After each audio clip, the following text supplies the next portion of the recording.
Oke, bismillahirrahmanirrahim. Assalamualaikum warahmatullahi wabarakatuh. Perkenalkan, nama saya Najwa Firdausyah. Saya mahasiswi pendidikan bahasa Inggris kelas 6B. Di sini akan mempresentasikan mind map bimbingan konseling dengan judul Sejarah dan Perkembangan BK Dunia. Oke, dimulai dari sejarah BK Dunia dulu yang dimulai pada abad ke-20 di zaman Yunani kuno dan juga Romawi. Nah, BK ini tuh dulu tuh belum berbentuk formal seperti sekarang.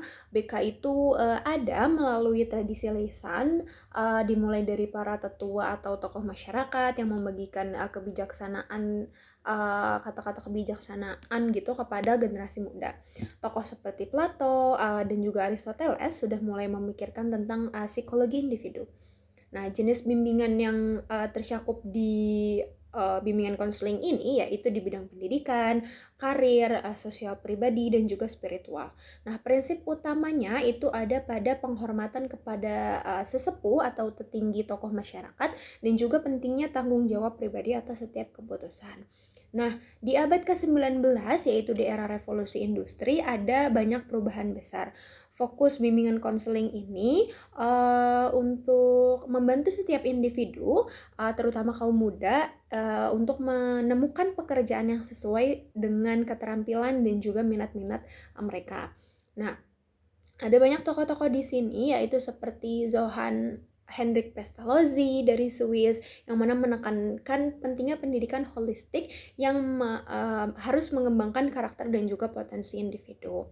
Kemudian di abad ke-20 ini adalah awal mulanya lahirnya BK sebagai profesi. Ya, dimulai dari Amerika Serikat di tahun 1908,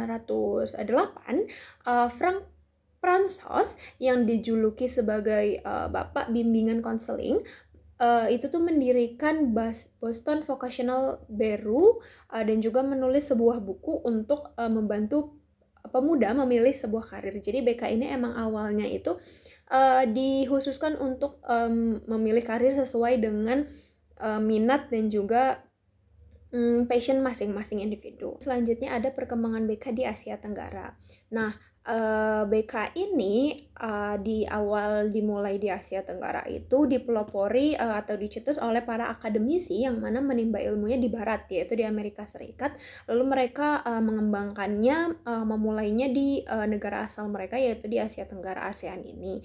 Nah, tentunya prosesnya itu ada modifikasi dan juga inovasi, di mana agar menyesuaikan budaya dan juga nilai-nilai lokal dari suatu negara itu sendiri. Nah, hingga saat ini fokus utama BK di Asia Tenggara atau ASEAN ini masih terpusat pada lingkungan sekolah untuk mendukung pendidikan dan juga perkembangan siswa. Nah, ada juga contoh negara-negara ASEAN seperti Malaysia, Thailand, Filipina yang mana mengembangkan BK sebagai yang mana mengembangkan BK dengan mengintegrasikan nilai-nilai budaya lokal mereka dengan pendekatan konseling dari barat tadi untuk menangani isu kesehatan mental dan juga perkembangan siswa. Nah, kemudian selanjutnya itu ada perkembangan BK di Indonesia. Gimana sih BK itu dimulai di Indonesia?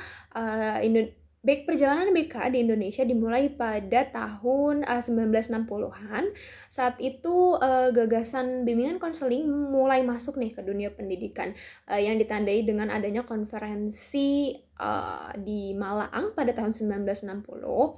Nah, 4 tahun kemudian di tahun 1964 berdirilah jurusan bimbingan dan penyuluhan di IKIP Bandung dan juga IKIP Malang yang menandai mulainya ada pendidikan-pendidikan formal gitu bagi calon-calon konselor di Indonesia. Nah, kemudian di fase selanjutnya di antara tahun 1975 sampai 1990, BK ini mulai semakin berkembang, sangat berkembang sekali, dan juga secara resmi BK ini dimasukkan ke dalam kurikulum 1975 yang mewajibkan adanya bimbingan konseling di setiap sekolah-sekolah. Nah, kemudian di tahun 2000-an di fase modern ini banyak sekali perubahan paradigma yang terjadi. BK ini nggak lagi bersifat kuratif, yaitu menangani masalah, tetapi juga preventif pencegahan dan juga pengembangan potensi siswa di bidang akademik, pribadi, sosial, dan juga karir. Nah, Terlihat sekali ya BK itu ada peningkatan yang sangat signifikan perkembangannya di Indonesia. Meskipun berkembang pesat, BK di Indonesia masih menghadapi beberapa tantangan ya. Yang pertama itu adanya masalah pemerataan jumlah guru BK nih.